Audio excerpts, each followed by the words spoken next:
Mark, there's always a sense of rivalry in the air when Stoke City face West Bromwich Albion. With that fact and the supporters selling out the away end, what does that kind of add to the occasion? Well, it's brilliant that the away end sold out again. That's fantastic. For us, it's the same preparations, same things that we do. Obviously, we're trying to get players back and available.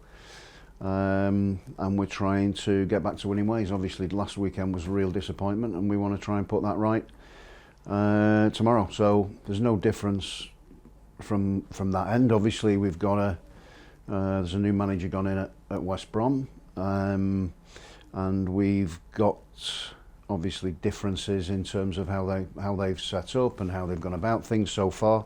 There's things that it can do to make changes, maybe personnel wise, but also tactically, formation wise, and whatever. But it's always about us. It's always about what we do, and trying to get the work into the players as much as we can, because what's happened for us is we've ended up with a lot of injuries, as everybody knows. New players come in and you're almost like starting again. It's not starting again, but it's almost like starting again, because there's a lot of things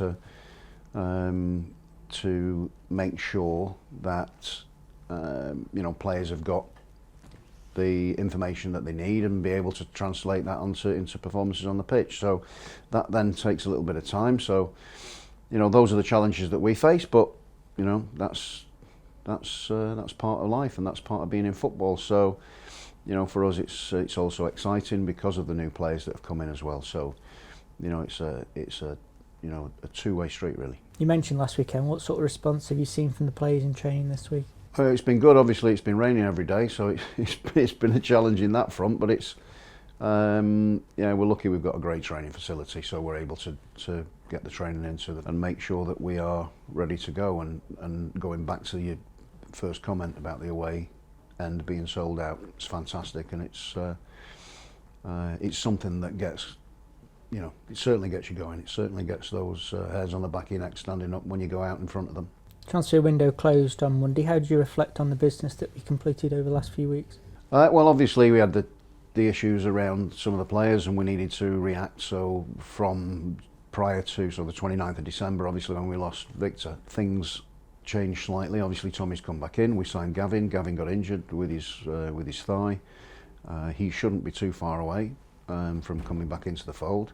Targets and priorities didn't necessarily change, but obviously we had to react to that information and that news. We've done what we needed to do, or what we set out to do, is bring in players at the front end, and with Milan coming in, who I really like, by the way. I think he's not only a really good lad, he's somebody who's got a lot of ability, so that's just translating that and transferring that ability for Championship football, because it is different. But I really like the players that we've signed. Jezerun Raksaki is a really good player. Somebody who we've watched and obviously had experiences both at Charlton in League One, and then last season at Sheffield United, where he contributed significantly to their run, not only in the battle for promotion automatically, but also into the playoffs. But delighted to get him. And then obviously on the back of that, you got Atto from Chelsea, who was somebody that the recruitment department had looked at. He was available at that point in time. Arsenal had come for Jayden Dixon, and it worked that way. Now Atto is somebody that is young at 19 years old, and he's got some brilliant attributes, and hopefully we can work with him in the coming weeks, obviously when he's fit, because he's got this toe injury at the moment, and we can work towards him being a part of our first team squad, and over time the first team, and he can really impact. So those are the plans and the thoughts, and I think genuinely it is always a challenging time, transfer windows, because everybody's trying to change the squad. Some have done more, some have done 8 players, some have done a few less, some haven't managed to do anything, or chosen not to do anything, or only little bits of tweaks. So it's always interesting, but it's always good to have it shut, and we can focus and concentrate on what we're doing moving forward, with 16 games left in the league, and obviously the FA Cup tie against Fulham. In terms of the Championship season, there's 16 games left to go. How do you assess the running? One game at a time.